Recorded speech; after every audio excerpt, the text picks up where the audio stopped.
xərçəngə qarşı heç bir dərman qəbul eləməmişəm.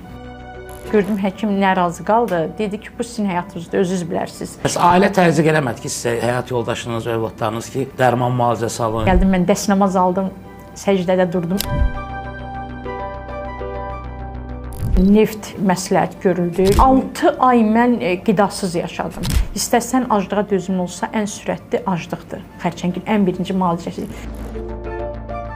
Nefti də 14 gün qəbul elədim, aclıq da 14 gün. Bizim qəhrəmanımız Gülpara xanım 57 yaşında 110 kilometr məsafəni bir gün ərzində qaçıb.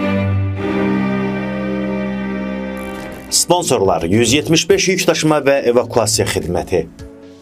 İlğım, ədviyyat möcüzəsi.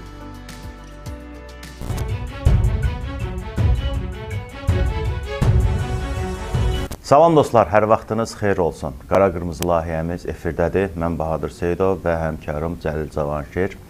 Bugün sizə adətən olduğu kimi bu layihədə məşhur bir sima yox, yəni sizin tanıdığınız bir sima yox, amma həyat tərzi ilə fərqlənən, seçilən, xərçəng xəstəliyinə qalib gəlmiş heç bir dərmandan, kimyoterapiyadan istifadə etmədən, əməliyyatdan istifadə etmədən, belə deyək də, alternativ tiblə və yaxud da belə deyək, Nişinin və yaxud da Əşrəf Əzimzadənin yazdıqları ilə təbii yolla özünü sağaltdığını iddia eləyən bir xanımla tanış eləyəcəyik, Gülpara xanım Əliyeva.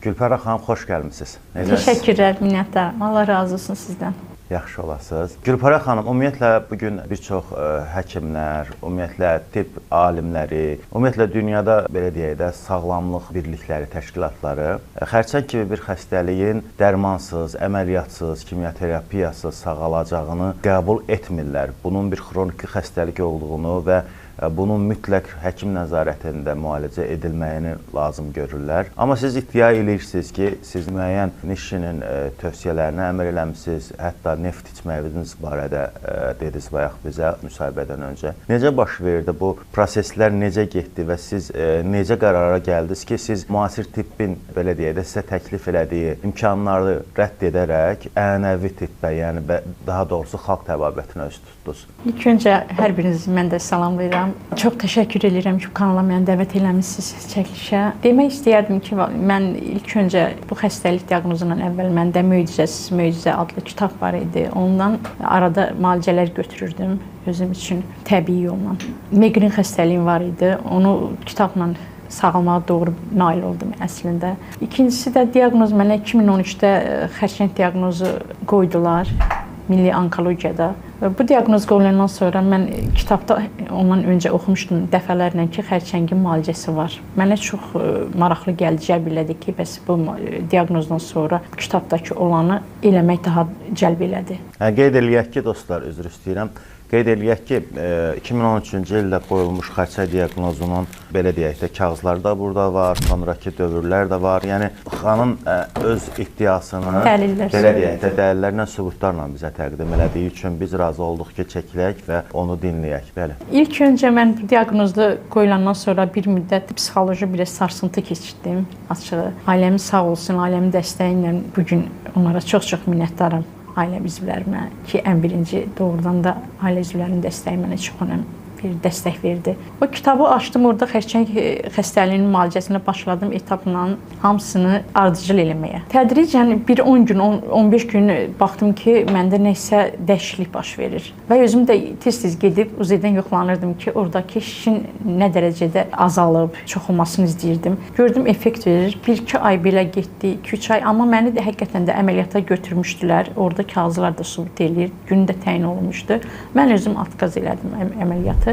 Siz heç bir dərman müalicəsi almamışsınız? Heç bir, hələ indiyə kimi də mən xərçəngə qarşı heç bir dərman qəbul eləməmişəm. Yalnız hələ əməliyyat günü də təyin olunub sizə. Təyin olunub, orada qeyd olunub. Mən özüm atkaz elədim, razılıq vermədim. Dedim ki, həkimin özünə dedim ki, siz yəqin ki, möcüzələrə inanırsınız. Mənim də belə bir kitab var. Amma siz qorxmadınızmı bütün bədənə yayılar o? Bilirsiniz, orada mənə ikinci mərhələ demişdilər. Vallahi nəsə burada biraz inanc, insanın psixologiyası çox önəm daşıyır. Məndə biraz nəsə o kitaba çox inancım var idi sağaldığım üçün miqrendən. Bu kitabdakını dedim mütləq eləyəcəm. qurban olum Allah. Əgər səbəb salacaqsa da. Ən son variant əməliyyatdırsa, həkimə dedim 1-2 ay mənə sürə verərsiniz ki, 1-2 aydan sonra yaxınlaşaram. Həkim də açıq dedi vallahi, biraz gördüm həkim narazı qaldı. Dedi ki, bu sizin həyatınızda özünüz bilərsiniz. Xanıma qarşısında dedi ki, köməkçisinə 1-2 dənə buna dərman yazın getsin. Bax beləcə dedilər. Nəysə həkim adını çəkməyəcəm. Sadəcə sağ olsun diaqnoz qoyurlar. Mən heç vaxt həkimlərin əleyhinə heç bir ifadə söyləməmişəm, söyləməyəcəyim də. Çünki onların sayəsində biz diaqnozları əldə edə bilirik ki, xəstəlikləri. Amma seçim xəstənin insanın öz əlindədir. Seçim qərar vermək. Ona görə mən də qərarımı özüm verdiyim üçün yəqin indi peşman olmamışam. Və sizə yaxın ətrafda nə dedilər qohumlar, ailədə? Heç kimə demədim. Hər kəsə dedim, ancaq ailə üzvlərim bildi, övladlarım, üzr istəyirəm, həyat yoldaşım bildi. Ana, bacı, qohum, əqrəbə dedim, heç kimə bildirməyin, hələ bildirməyin. Bu mənim düşüncəm idi. Dedim ki, ola bilər mən sağalaram, amma mənim valideynlərim travma yaşayarlar da, narahat olarlar. Ona görə həqiqətən də heç kimə bildirmədən bu xəstəliyi müalicəsinə başladım. Bəs ailə təzyiq eləmədi ki, sizə həyat yoldaşınız, övladlarınız ki, dərman müalicəsi alın, kimyoterapiya alın və yaxud da ki, əməliyyat olunun? Xeyr, onlar həmişə bilmirəm, hər zaman ailədə mənim qərarlarıma nəsə inanıb güvəniblər. Belə deyərdim. Vallahi bunun açıqlaması doğrudan mənə də çox qəribə gəlir ki, mən nə demişəm, mənə dəstək olub, razılıq veriblər. Onlar da mənə dedi, amma mən gəldim, Milli Onkologiyyadan gəldim, Medinus'un nəzdindəki onkologiyada var bizim. Bəli, tibb universitetinin. Orada da müayinədən keçdim, yoxlandım. Nəysə, həkimlərin mənə dedikləri mövzuları deməyəcəm. Vallahi yenə deyirəm.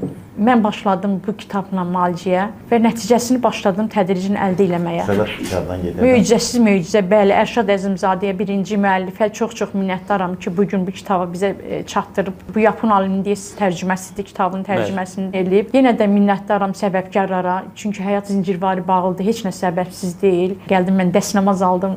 Səcdədə durdum, Allaha yalvardım ki, Allah, hər bir orqanı sən verib, sən yaradırsan bizi. Əgər mənə səbəb salacaqsa, siz kömək olun, səbəb düşsün əlimə aldığım üçün. Olmaz da yenə də ilahi tədqirin köməyi ilə vallahi çox dualar elədim.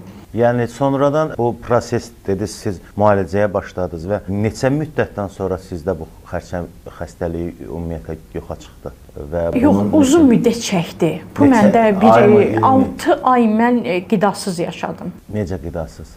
Yemək, çörək, yəni şirniyyat, belə şeylərdən uzaq. Məndə orada pəhriz diyeta var. O diyetanı başladım eləməyə. Sırf oradakı dietanı elədim. Diyetadan sonra da yenə bir həkimin köməyi ilə mənə neft məsləhət görüldü ki, bəs kimyoterapiya, neft, bir də aclıq. Ən sürətli Ərşad müəllim mənə dedi ki, istəsən aclığa dözümlü olsa, ən sürətli aclıqdır. Xərçəngin ən birinci müalicəsi tez sağalmağı aclıqla. Neçə günlük? 21 gün aclıq orada var idi. Orada kitabda hər bir sxema yazılıb. 21 gün heç bir qida yeməlisiniz. Amma mən 21 gün tam eləmədim. Böyük övladım dedi ki, mama, çox arıqlayırsan, gəl dayandır. Nəsə 14 gün. Siz 14 gün. Nefti də 14 gün qəbul elədim. Aclıq da 14 gün. Amma burada İçəndə mi ac qalırdınız, yoxsa onlar fərqli vaxtlarda? Fərqli vaxtlarda oldu. Hamısını fərqli eyni vaxtda eləmək qeyri-mümkündür. Həm neft içib, həm ac qalmaq olmaz. Qeyri-mümkündür. Bu gərək birinci hər bir şey insan özünün üzərində. Birinci acılığı elədiniz, yoxsa neft içib? Birinci soklarla. Orada Ərşad müəllimin verdiyi, mən verəcəm sizə, sizdə qalsın. İndi bu bizim tamaşaçılar üçün biraz qaydanlıq qalmasın deyə. Bəli. Siz o bildiyimə görə sinə xərçəngindən belə əziyyət çəkmişsiniz. Süd vəzində, bəli, xərçənginə diaqnoz qoyulmuşdu məndə. Mən birinci, yenə də insan adım, birinci soklarla başladım. Hansı soklarla? Orada yazılıb. Orada o qədər sizin yadınızda qalıbmı? Qalıb, bəli. Orada bax, qram sxemalardadır. Səhər hansı sokdur, bir stəkan 150 qram kartof soku, kök soku, bunları qatırsan. Hamısı bilirsiniz, onu ardıcıl eyni soku, bir soku içmir. Neçə sok qatır? Mən orada vermişəm, bir xərçəngin yox, orada bir neçə xəstəliklərin qidalanma diyetası var. Hə, burada deməli, bəli, gündəlik rejim, yuxudan durmaq, 6 falan belə bunlar. Yox, soklar hamısı var orada. Mənim işçilərim də bax o kağızı mənə verdi. Axırıncı Ərşad müəllim mənə verdiyi diyetini, ondan qəbul elədiyim bax diyetini müalicəvi kağız. Hansı bitkilərin soku idi belə qısa? Orada mən sizə deyəcəm, kələmdir, kartuşkadır, köykdür, bir də spanaqdır. Ən çox bax bunlar istifadə olunur. Həmin ərəfədən başqa qida qəbul eləmirsiniz də? Xeyr, orada ardıcıl Ancaq saatla, stokların da saatla vaxtları var idi. O vaxtlar tamamlandıqca vaxt artıq sürə gəlib axşama doğru gedirdi. Çünki bədən artıq ona alışır. Proses sizi yormurdu o psixoloji olaraq? İlk öncə bəli, biraz əziyyət çəkirsən hər bir şeydə, sonra yorur. Və yataq rejimi, burada kompleks müalicə var. Orada kitabda da yazıb. Yataq yerdən düz olmalıdır. Düz yerdə mən bir dənə adyal salırdım, adyalın üstə yatırdım. Yastığımda ağacdan. Hə, taxtadan. Taxtadan idi, bəli. Bir müddət əziyyət çəkdim. Boynun arxasına qoyursunuz sadəcə? Sadəcə, bəli. Belə avallı ağac taxta. Bu bir xərçəngi yox. O necə deyirlər, bir güllə bir neçə quşu ovlamağın gündə. Bu müalicə ilə bir neçə xəstəlik sağalır, inanırsınız. O yastığın taxtadan olmağın nə rol oynayırdı orada? Çox böyük önəmi var. İnsanın arxa boyun tərpənə bilmirsən, boyunda kirəşlənmə var, deyir həkim. Qan dövranı yaxşı hərəkət eləmir. O boyunda olan damarları əzir, kirəşlənmə dağılır. Qan dövranı düzgün başa işləyir. İnanırsınız, mən çox inanın ki, bu gün bütün həyatımı deyərdim o kitaba, Ərşad müəllimə, onun verdiyi diyetalara borcluyum. İnanın ki. Əziz dostlar, qeyd eləyək ki, Gülpərə xanımın 57 yaşı var. Artıq nəvəsi də var, Allah saxlasın. Və Gülpərə xanım bu yaşında qaçış marafonlarına qoşulur. Hətta mənim diqqətimi cəlb eləyən bir məqam oldu burada. Deməli, 110 kilometrlik. 110 kilometr Xankəndindən hara qaçmışdınız? Yevlaxa. 110 kilometr neçə gün ərzində qaçdınız? Bir gün qaçdım 84 kilometr tam altı, səhərsi gün 26 kilometr qaçdım. 26 kilometr. Hə, bir gün 86 qaçdınız. Bir gün 80 bəli. Bəli. 12 saat 21 dəqiqə. 12 saat 21 dəqiqəyə 110 kilometr qaçıb. Neçə yaşında? Burada neçə yaşınız var idi? 57. Burada 57 yaşınız var idi. Yəni onda təzədir bu. Təzədir. Bəli, təzədir. Deməli, bizim qəhrəmanımız Gülpərə xanım 57 yaşında 110 kilometr məsafəni bir gün ərzində qaçıb və belə deyək də birinci gün 86 kilometr, ikinci gün isə digər yarısını qaçaraq yer tutub və bu da sertifikatıdır. Və bundan başqa bir neçə diplomları var, qaçış diplomları var. Gülpərə xanım, bax indi siz bizə həyat tərzinizdən danışın. Bax bu sizin bu qaçışa meyliniz necə yarandı? Bu xərçəng xəstəliyinin müalicəsində sizin bu idman hərəkətləriniz, qaçışlarınızın bir rolu oldumu? Bəli, Ərşad müəllim təbii ki, ən birinci insan gərək özünü düşünüb qiymətləndirib özünə qiymət verməlidir. Əgər özünə hörmət edirsə, təbii ki, bu aydın məsələdir, hər kəsə hörmətlə yanaşmaq. İnsan birinci özündə axtarıb tapmalıdır hər şeyi. Qaçışları da yenə Ərşad müəllim mənə demişdir ki, orada da yazılıb, səhər, axşam hər gün sürətli yürüyüşə çıxır. Qan dövranı üçün mütləq sürətli yürüyüşə çıxmalısınız burada. Mən də hər gün 2013-dən həyat tərzində artıq yürüyüş həyatıma bərpa elədim. Hər gün yürüyüş qaçışa döndü. Sonra da tədricən belə məni izləyənlər oldu Stravada. Təklif elədilər İdman Nazirliyi tərəfindən ki, yaxınlaşın, gəlin yaş limitinə görə siz çox mükəmməl yer tutarsınız, həm də nümunə olarsınız gənclərimizə, cavanlarımıza nümunə olarsınız. Mən də böyük məmnuniyyətlə iştirak elədim. Bu da mənim nailiyyətlərim. Həyat davam edir. Yenə də siz xahiş edirəm biraz da bizə bu xəstəliyin sağalma dönəmi haqqında danışın ki, yəni biz bir yarımçı qaldı o mövzu ki, siz neçə aydan sonra hiss elədiniz və təkrar yoxlanışlara getdinizmi? Həmin ərəfədə sizə nə dedilər? Bəli, mən tam danışım sizə. Mən ilk öncə mənə diaqnoz qoyulandan sonra mən bu ərəfələrdə müayinələrə 2 aydan bir müayinələrə gedib onkomat kitlər verirdim, yoxlanırdım. Mən düz Aynis kanalına məni verəndən sonra bütün artıq həkimlər məni lap yaxşı tanıdılar. Hər günündə artıq bilirdilər ki, onlar da həmişə mənə sual verirlər ki, nəyin axtarışındasınız? Deyirəm ki, deyir vallahi siz malades. Yəni mən ən axırıncı dəfə milli onkologiyada mammoqrafiyadan keçəndə məndə 2% xərçəng ehtimalı 2% maşallah yaxşıdır. Birinci diaqnozda neçə faiz idi? 95%. 95%-dən 2%-ə qədər. Bəli, orada yazılıdır hamısı. Çünki məni ilk öncə bir neçə çəkilişlərə dəvət eləyəndə əvvəllər mən etiraz elədim. Çünki dedim ki, dəlilsiz qeyri-mümkündür. İnsanlar bu dəqiqə dəlilsiz heç nəyə inanmaq deyəndə inanmırlar da. İnsan psixologiyası belədir ki, əlbəttə sübut lazımdır, dəlil lazımdır, tək şəkildə. Hər bir şey. Ona görə mən bu dəlilləri əlimdə müalicə tam Ərşad müəllim özü də mənə dedi ki, bir neçə il tam sağalandan sonra sən əldə dəlilərin ondan sonra iştirak edərsən. Amma yenə insanlara demək istəyirəm ki, birinci insanın öz inancı. Hər kəs inanmalıdır. Həyat tərzini düzgün sürmək üçün düzgün qidalanmaq ilk öncə lazımdır. Bu qidalarda da mən ən çox şirniyyatdan uzaq durmağı məsləhət görərəm insanlara. Şirniyyat ən birinci xərçənglə dost olan bir şeydir. Onun üçün vallahi dəfələrlə yenə deyirəm insanlara, mən onkologiyada bütün bu diyetaları hər gedəndə yığıram, paylayıram. Kitabdan da alıb bir 10 dənə paylamışdım xəstələrə. Deyirəm ki, özünüzü maarifləndirin. İnsan özü üzərində çalışıb maariflənməlidir. Varmı sizin tövsiyənizdən sonra bu diyetalara başlayan, bu sistemlə yaşayan? Mən bir neçə xəstəyə doğrudan da vermişəm, müraciət eləmişəm. Mənlə əlaqə saxlayan var, tam axıra kimi apara bilməyənlər var. Hətta belə qəbul eləmirlər ki, ağırdır, çətindir. Amma mən deyirəm, o sizə elə gəlir. Biz bilirsiniz. Mənə də elə gəlir ki, ağırdır. Yəni o qədər asan proses deyildi. Bəli, tamamilə elədir. Mən Ərşad müəllimə deyəndə ki, ağırdır, o mənə belə bir mövzuda köməklik elədi ki, dedi, evi tökürsüz, xanımsınız, bir evi töküb təmiz divdən yığışdırırsınız. Bir neçə gün əziyyət çəkirsiniz evin içində. Sonra baxıb neyinirsiniz? Yığışdırdığınız əməyinizdən həzz alırsınız da, deyir, təmizlik yəni. Bu da elə bir şeydir, dedi. Əziyyət çəkəcəksiniz, sonra deyir, onun bəhrəsini görəndən sonra həyatda nəyə nail olduğunu. Sonra vərdişə çevrilir də bu. Bəli, tamamilə. Sağlam yaşamaq vərdişə çevrilir artıq. Mən Tamamilə bir faktı qeyd edeyim. Bu həm də belə deyək də insanlarda çaşqınlıq yaratmasın. Apple şirkətinin yaradıcısı, qurucusu Steve Jobs xərçəng xəstəliyinə yaxalanır və o da əməliyyatdan və müasir tibbdən imtina eləyərək ənənəvi tibblə sağalacağını iddia eləyir və belə deyək də bu cür cəhdlər eləyir, amma bu bir nəticə vermiş. Dünyanın ən imkanlı adamı. Yəni belə faktlar da var ortalıqda. Belə faktlar da var, belə faktlar da var. Ona görə biz bu verilişi çəkərək sizə mütləq müasir tibbdən imtina eləyib ənənəvi tibbə gedin demirik. Bəli. Amma bir xəstənin sağalmağı haqqı var əlimizdə və ona görə biz Gülpərə xanımı dinləyirik. Tamamilə. Əslində bu tam da ənənəvi tibb deyil, alternativ tibb də deyil. Bu sağlam həyat tərzidir. Buna tibb demək olmaz. Bu müalicə proseduru deyil. Bu həyat tərzidir. Mən təxminən 30 il bundan qabaq bir nəfər tanıyırdım. Bu cür həyat tərzindən təxminən 6 ay ömrü qalıb deyilən bir xəstə idi. 26 il yaşadı ondan sonra o sağlam həyat tərzi ilə.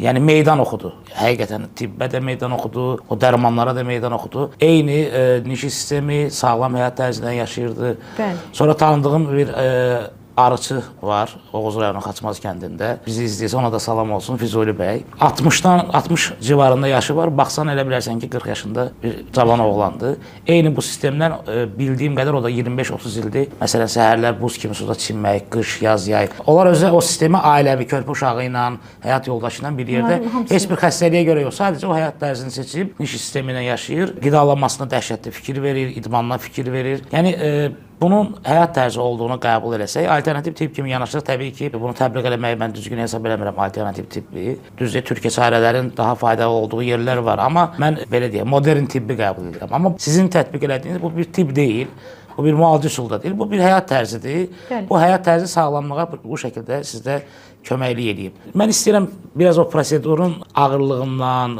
yəni məsələn adamlar izləyəcəklər, fikirləşəcəklər ki, elə hamı gedib dərhal niş sisteminə başlayıb sağala bilər. Ümumiyyətlə bu proses necə gedir? Psixoloji olaraq necə hazırlaşdınız siz o şeylərə? Mən sizin fikrinlə tamamilə razıyam. Mən onu xəstəxanada xəstələrlə bir yerdə olanda da söhbət edib deyirəm ki, bax, yəni bu o demək deyil ki, ola bilər ki, eyni bir prosesi siz də aparırsınız, mən də. Mənə düşər, sizə düşməz. İnsan orqanizmi çox fərqlidir. Bəli, bəli. Ola bilər mənim orqanizmim ona qarşı nəsə individualdır hər kəsin orqanizmi, bəli. Ona görə bunu eləməmişdən qabaq öncə ilk öncə özünüzü yoxlamalısınız. Bir şeydir sadə. Mən də həmçinin elə yoxladım. İlk öncə kitabda birinci yemək qidalarından başladım. Tədricən ki, bədən alışsın. Çünki birdən-birə necə kəsə bilərsən? Daimi yediyin bir şeyi kəsmək də olmur. Tədricən mən də qidalarımı dəyişdim. Tədricən az-az orada, amma 2-3 aydan bir həkimlərimiz sağ olsun nəzarətdə idi.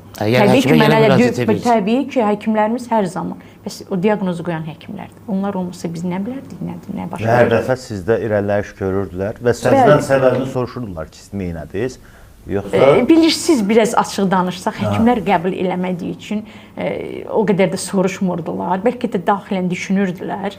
Mən də heç vaxt elə bir insanam ki, heç nəyi əgər özümə düşübsə, başımı salıb girmişsə, çox üzr istəyirəm. Baş ağrısı olmaq üçün nə orada, nəsə də demək, yəni elə mən sadəcə yoxlanırdım, sadəcə əlimdə nəyin onkomarketim yüksələn kimi qayıdırdım. Sadəcə analizlər edirsiniz. Analizlər, yox uzi. Hər ildə mən hər uziyə gedirdiniz, bir sadəcə qan testi verirdiniz onkomarkerlər üçün. Hər şey, hər dəfə də indi nəzarətdəyim. Mən indiyə kimi mən heç vaxt kəsmirəm nəzarətimi. Sağ olsunlar. Hamısı da xətrimi çox istəyir, həkimlərlə çox mehriban, dost kimi. Onların yenə deyirəm. Çünki mən o ünsiyyəti onlarla, o demək deyil ki, mən bu gün nəyinsə sahəsində özümü sağalıb yaxşı hiss eləmişəm. Yox, elə deyil. Hər bir yenə deyirəm, özümüzün şəxsi fikirlərimiz var həyat tərzində. Əziz dostlar, müsahibəmiz az sonra davam edəcək. Videonu bəyənməmisinizsə, bəyənmə düyməsini basaraq bizə öz dəstəyinizi göstərə bilərsiniz. Eyni zamanda maarifləndirici videolarımızın dəstəkçisi olan İlğım ədviyyatlarına da öz təşəkkürümü bildirirəm. İlğım ədviyyatları Azərbaycanda öz keyfiyyəti ilə seçilən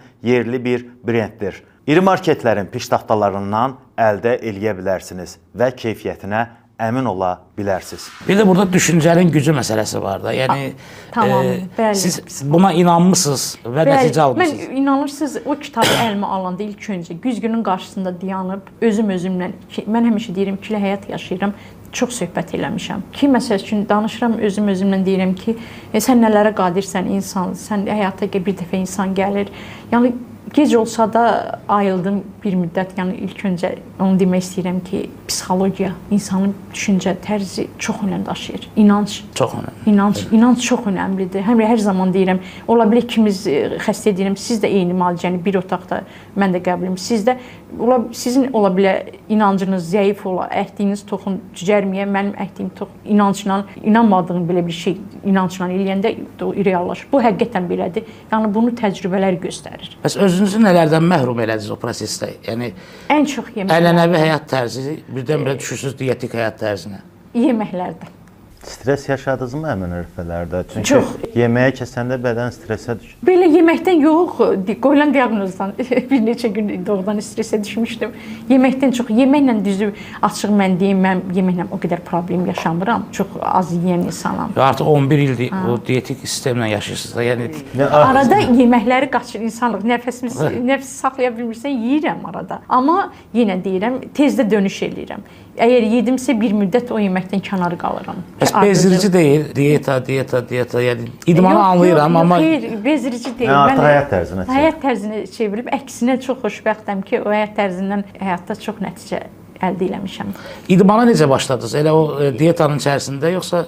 Dietanın içərisində yürüyüşlərə başlamışdım. Zaten mən demişlər ki, hər gün səhər, axşam, sübh tezdən axşam hərəkət. Mən sübh namazından sonra gedirdim yürüyüşə, bir də axşam namazından sonra yürüyüşə çıxırdım. Ailəm də çox böyükdür. Amma siz deyən kimi hava vannası, su vannasının hamısını eləmişəm. İnanın ki, o su vannasında düzdür bir neçə gün temperatur verdim, isti soyuq vanna eləyəndə insan sonra alışqanlıq oldu. İndi onların düz dayandırmışam, eləmirəm o hava su vannasını, amma yeməklərində dayanmışam. Çünki özümü yaxşı hiss elədiyimə görə hava vannası nə deməkdir?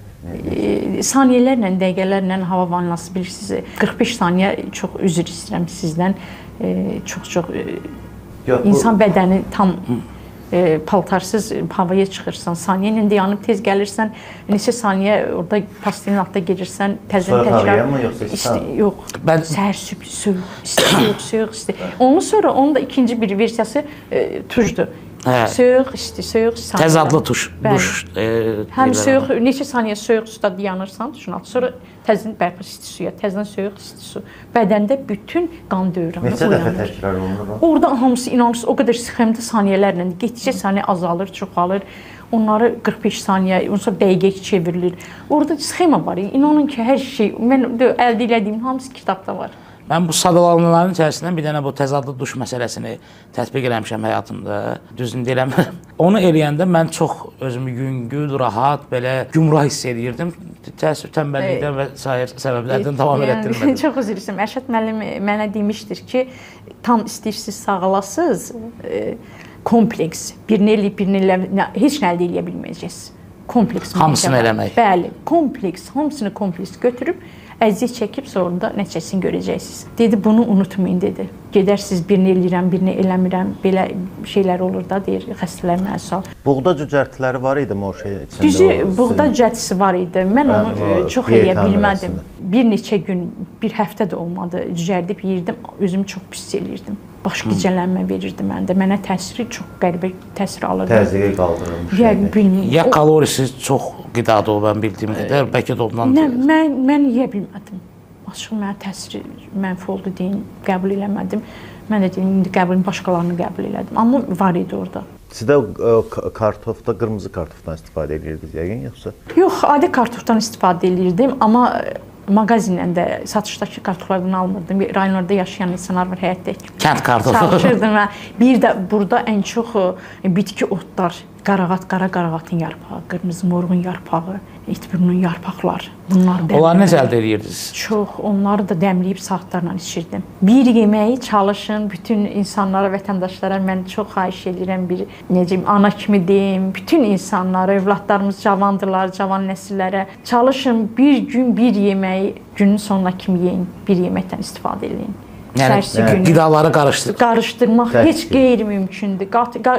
Qatmayın. Çünki o Ərşad müəllim mənə çox gözəl, yenə onun söhbətləri sağ olsun, Allah ona uzun ömür, can sağlığı versin. Mənə deyirdi ki, get bir yeməyi bir qaba qoy, ağzını bağla və bir neçə yeməyi qarışdır. Yediklərin gün ərzində deyir, qabların ağzını ört, saxla. Səhər ağzını aç. Görün bu qabdan, hansı qabdan nə iyi gələcək. Baxırdım bu qabdan heç iyi gəlmir. Bir yemək qalan qabdan bir neçə yeməyin qarışığından çox üzr istəyirəm, üfunət iyi gəlirdi. Bax dedi, insanın daxili də budur. Yəni qidaları qarışdırmaq olmuyor. Mən bu barədə çox eşitmişəm ki, bir növ qida yemək. Orada tibbi məsələ də var. Mədə-altı vəzimiz bizim şirə ifraz eləyir. Mədəmizə düşən qidaya görə. Biz də ona fərqli qidalar verdiyimizə görə o da çaşır.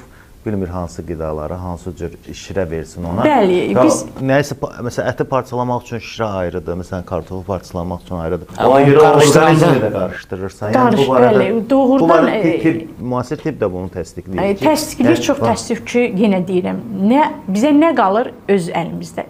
Eləmək bizim özümüzə qalır. Həkimin dediyi də yenə biz bəzən həkimlər bizə müalicə yazır. Xəstə yenə onu düzgün eləmir, gəlir. Sonra gəl həkimə gedirik və həkimdən də əlavə bir kənara deyir ki, falan həkim belə yaxşı bilmir, nəticə əldə edə bilmir. Amma bir insan düşünsə ki, özü diqqətlə elənənə, mən inanırsınız, mən bir dənə xərçəng diaqnozu yox, mən desəm ki, dəfələrlə ölümdən qayıtmışam, inanmazsınız. Mən elə xəstəliklər keçirmişəm. Hamısında bu üsullarla sağlam. Yox. Axırıncı xəstəliyi həkim müalicəsi ilə elədilər. Çünki elə bir xəstəlik tapa da bilmirdi həkimlər. Zona xəstəliyi dedilər. Sonra dedilər dəhşətli bir şeydir. Həkim deyir ağrını tutmusunuz.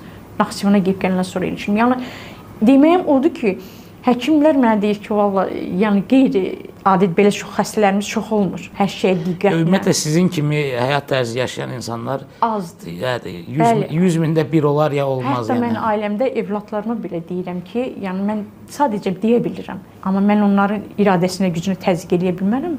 Onların özünün düşüncə, özləri, onlar düşünür. Əgər eləmirsə, mən ona nə edə bilərəm deyə. Belə çıxır ki, siz günün böyük hissəsini ancaq özünüzə ayırırsınız, öz sağlamlığınıza ayırırsınız.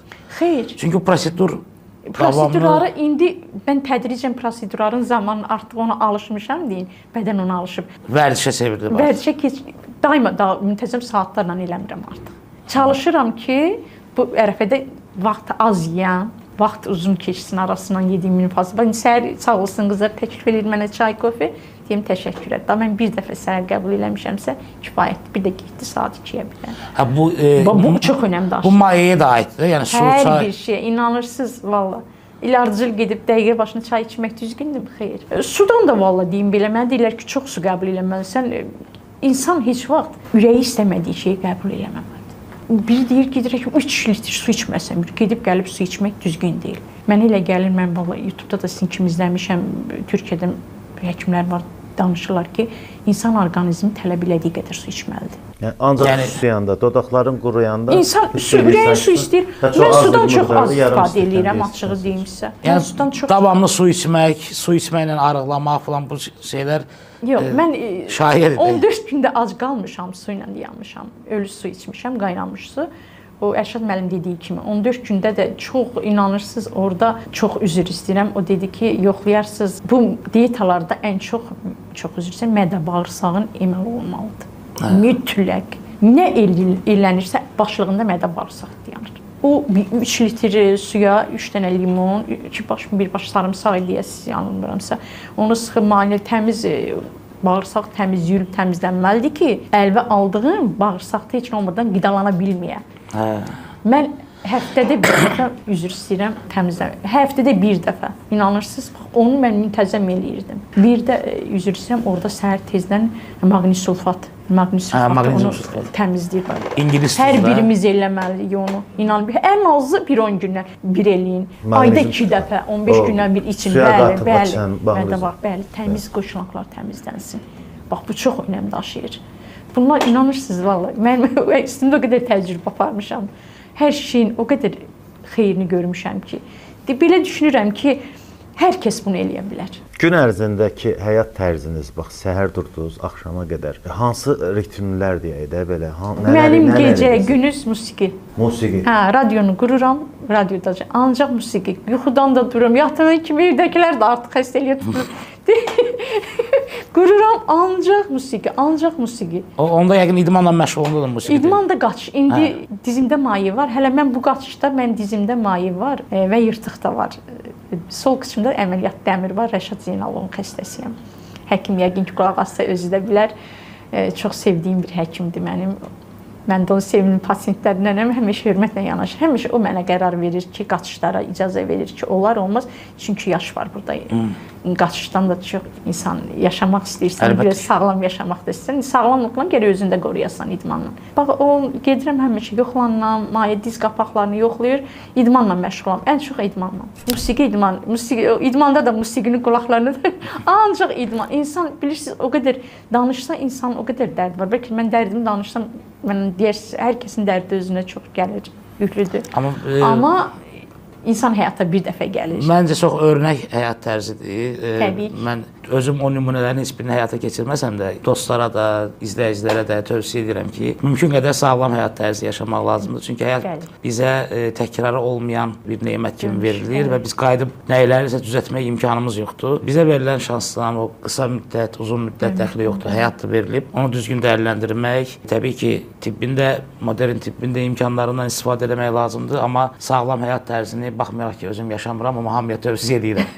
Mən Gülpərə xanımın simasına baxanda həm onun gözlərində bir işıltı görürəm, həm gülümsəməsindən bir qalib bir insanın duruşu var Gülpərə xanımda və elə bir əminlik var ki, adam onun dediklərinin heç birinə şübhə ilə yanaşa bilmir. Və bir insan ki, məsələn, bir şeyi bacarar və o özünü təsdiq eləyər, möhürünü olur.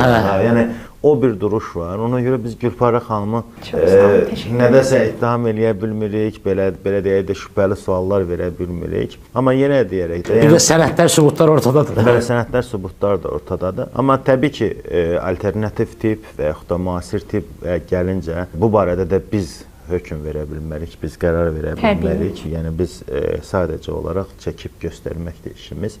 Əksinə iddia eləyən həkimlər də çıxar bilər, ortalığa falan ola bilər. Onlardan da müsahibə almağa hazırıq. Gülpərə xanım, bu neft məsələsində biraz dəqiqləşdirək. Çünki bilirəm, şərhə yazacaqlar ki, neçə qram içdiniz, 92 mi içdiniz falan. Yəni, hansı neftdən içdiniz? Valla, 90... Nə qədər içdiniz gün ərzində? Samolyot nefti demişlər, liter. Haradasa 750 qram tamat. Təyyarə benzini deyim sana. Yəni, bu gündəki benzin kolonkalarda... Yox, onu haradasa yox, təmiz neft idi. Bilmirəm, vallahi, çox üzr istəyirəm. Yoldaşım tapdı, gətirdi. Bir də o 6-15 dənə hardasa qozun təzə çıxan vaxtı idi. Bax, ondan tapdıq, gəldik. Həkim onu əzdi, döydü, qatdı neftə. Mənə verdi ki, 700 harda 50 qram... Qozun ləpələrini yoxsa? Yox, qoz təzə çıxan vaxt yaşlı qabıqlı. Zeytun kimi olan vaxtı. O mürəbbə düzəldən vaxtı. Qozdan mürəbbə düzəldir. Qoz çıxanda axıyla olmur, lap balaca olandı. Lap balaca vaxtlar bizə demişdi. Mən o vaxt biz ona müraciət eləmişdik. Allahdan üstə düşdü. Ondan 15 dənə götdü, əzdi, qatdı buna və bir banka 750 qram bankanın içində idi. Ağzını bağla, dedi bunu aparıb 7 gün qaranlıqda saxlayırsan. Bir dənə qara parçaya köpük saxla. Amma gündə bir dəfə ağzını açırsan, havası çıxsın, bağlayırsan. Yəni təkrar 7 gün saxladım. 7 gündən sonra dedi 21 gün hər gün ərzində bir xörək qaşığı. Mənə demişdi zeytun yağı içərsiniz bir xörək qaşığı, onun üstünə onu içərsiniz. Yəqin ki orada mədəyə yəqin ziyan. Amma mən unutmuşdum ki zeytun yağsız içmişəm. Dadı necə idi neftin? Neft, petrol bədənimdən də inanırsınız uşaqlar deyir, amma sən bütün deyir dərindən də benzin neft gəlir deyirsən. Çox qəribə, çox ağır bir şeydi doğrudan. 3-4 saat doğrudan başım dumanlı olurdu. Tam ətrafımda olanlar. Yüngül sərxoşluq verir də yəqin ki. Ha, verir. Tamam üzr istəyirəm. İçkili insanlar kimi özünü tam elə bir səhər ayırırsan ki, tam nə isə tuta bilmirsən. Bax belə bir 3-4 saat eynən olur. Mən onu içib uzanırdım. Yoxlamaq lazımdır onu məncə. Amma valla ondan sonra da mənim 14 gündən sonra 21 gün həkimə dedim ölsəm öləcəm amma içmirəm. Dayandırın bunu çünki neçə gündən sonra? 14 gün içdim. 14 gün içdiniz. Amma həkim neçə gün demişdi? 21 gün. 21 gün. İçə bilmədim. Nəysə artıq mən diksinmişdim bu diksindən. Dedi ki sonra məni 3 gün qanımı yudu. Həkim sistem qoşdu qanımı. Natr xlor idi bilməm nəsə yuyurdu məni. Qanımı yudu 3 gün təmizlədi. Qoy zəhərlənmə verməsin də. Tamaşaçılara da demək istəyirəm ki, bu tövsiyə olunmur ki, bunu həkim nəzarəti olmadan və yaxud da ki, məsləhətsiz gedib qoz götürüb, neft götürüb qarışdırıb bir-birinə içməyin. Bu yəqin ki, bunun əks təsirləri də ola bilər. O varsa belə bir prosedur, o yəqin ki, həkim nəzarətində olmağı daha məqsəd uyğundur. Biz izləyənlərin arasında ola bilər ki, vəziyyətin... Ərşad... Xeyr, Ərşad mən deyildi. Bizim özümüzün bir vayini həkimidir, Rusiyadan gəlmişdi. İndi burada hal-hazırda deyəsən, o hardasa işləyir. Onun nəzarətində... Adını deməyin, linç eləyəcəklər yoxsa? Yox, adını deməyəcəm. Zaten o hələ sağ olsun diyetə kağızına o da xəstə kim paylayırdı xəstələrə ki, dedi, bəlkə eləyən olur da, indi iradəsi gücü baxır insanların, hər kəsin. Bir də ki, valla mən həmişə demişəm ki, insanların ilk öncə insan daxilən ruhu cavan saxlamalıdır. Ruhu da cavan saxlamaq üçün insan gərək daimi sevgi ilə yanaşsın hər şeyə. Mən Allahımdan çox razıyam ki, yəni ən birinci, yəni bu sevgini bəxş eləyib mənə ki, mən bütün insanları öz doğmam kimi, özüm kimi sevirəm. Çünki Allah bizi sevə-sevə yaradıb və bizi dərmandan da yaratmayıb. Bəli, təbii. Bu təbii o deməkdir, bir əlinə alıb ilk öncə yoxlayıb, gördünüz düşmür. Burada itirəcək heç nə yoxdur. Sadəcə zamanla hər bir kəs öz təmiz qidalarına, düzgün qidalansa, fikir versə, yenə deyirəm, nəsə əldə eləmək mümkündür. Gülpərə xanım, indi mən də bu tipli videoları hazırlayıram, biraz çoxlu araşdırmalar edirəm. Minnətdaram ki, maarifləndirirsiniz insanlar. Çox sağ olun, amma məsələ bilirsiniz nədir? Bəzən məsələn tutaq ki, xəstəyə ümumi belə bir şey çıxır ki, məsələn, gündə 1 litr kartof suyu üçün, məsələn, atıram da, yəni belə bir şey yoxdur əslində. Gündə 1 litr kartof suyu üçün aya 10 kilo arıqlayacaqsınız. O, bəlkə də o 100 nəfərin 99'una bu düşəcək, amma bir nəfəri elə bir pis xəstəliyə tula bilər, təzyiqi qalxar, nə bilim, xəstəxanalıq olar və yaxud da onda hansısa bir proses gedir, ona bir şey olar. Yəni, ona görə mən bu tövsiyələri, bu şeyləri ən azından bir yoxlanıb, ümumi check-up müayinə eləyib, özlərində bir problem, bədənlərində hər hansı bir yan xəstəliklərin paralel gedən hər hansı bir təzyiq, hipertoniya və yaxud da nəbzin normada olub-olmadığını yoxladandan sonra bəlkə də test eləyə bilərlər. Amma yenə də onu mən məsləhət görə bilmərəm, çünki bu elə bir şeydir ki, ehtiyatlı yanaşmaq lazımdır. Həkim dostlarımız da çoxdur. Həkim dostlarımızın əksəriyyəti alternativ tibbi qəbul eləmirlər. Təəssüf ki, bilmirəm, bu da mənzil. Amma həkim dostlarımızın arasında da alternativ tibbi, xalq təvabətini məsləhət görənlər var. Hətta bir çox həkimlər dərman yerinə qida əlavələri tövsiyə eləyirlər. Yəni orada da yəqin ki, məqnizm falan belə şeylər. Mən sizlə tamamilə Bahadur müəllim razıyam. Çünki bunların şahidi olmuşam. Həkim dostlarımız var, deyirsiniz, bəli, mən də həkim yaxın dostumu deyim. Onlar mənim üçün çox önəmli insanlardır. Onlar özlərində də xərçəng diaqnozu qoyulan şəxslər var özlərində. Bəli, mənlə əlaqə saxlayıb dietalar məndən alan həkimlərimiz var. Sağ olsunlar. Mənə deyirlər sizin dualarınız bizə çox önəmlidir. Zamanıyla həkim mənim özümə çox yardım elədi. Diaqnozlarımı Türkiyə, ora-bura. Həmin həkimin özü indi xərçəng diaqnozuna tutulmuşdu. Medalt vəzinə deyəsən. Nəysə, təbii yolla, necə deyim, baxmışam ki, indi zəng danışırıq deyir, şükür Allaha, yəni yaxşıyam, Türkiyəyə gedib gəlir. Mən yəni sizin sözünün qüvvəsi olsun ki, mən sizinlə tamamilə razıyam. Reallıq bundan ibarətdir. Qəbul eləməsələr də sağ olsun həkimlərimiz, eləsələr də.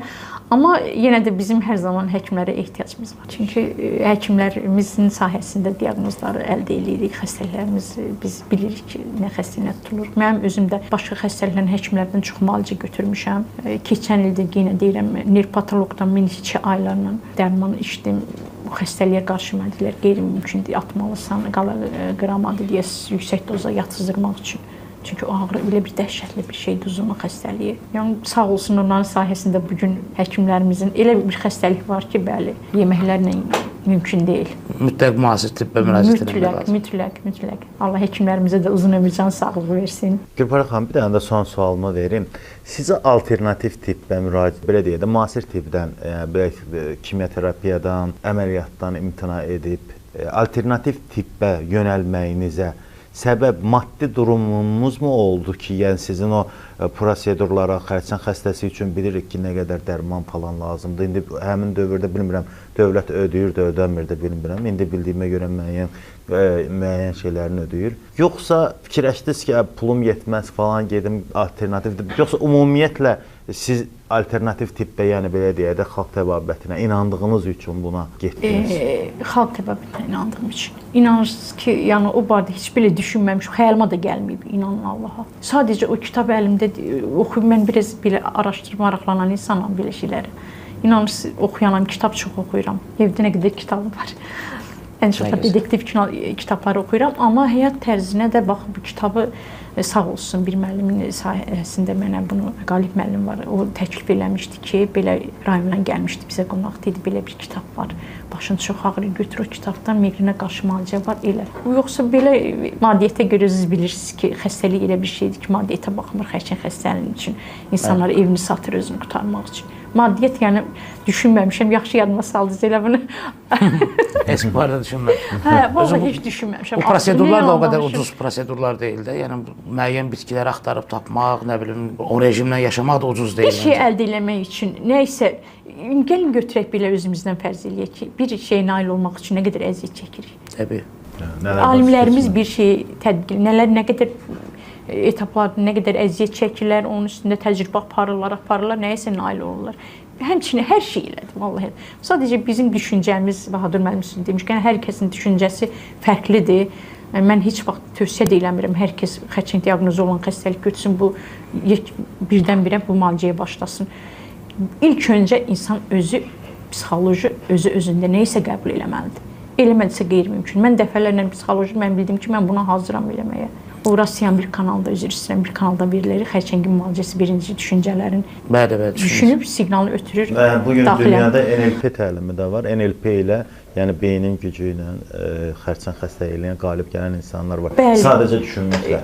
Yəni bəli. Bahadır müəllim, bilirsiniz, belə düşünürəm ki, yəqin ki, Allahın yaratdığı mən özümdə deyirəm, həmişə ikili həyat yaşadığım üçün bir şəxs başqa kənar şəxsimi özümü təhlil etməyə çalışıram. Özümdə nələr olur, nələr baş verir. Və həm şükür oxuyuram Allaha ki, savadım olmasa da geniş o qədər. Mənim özümə görə ixtisasım başqa bir ixtisas, Gül sənayini qurtarmışam.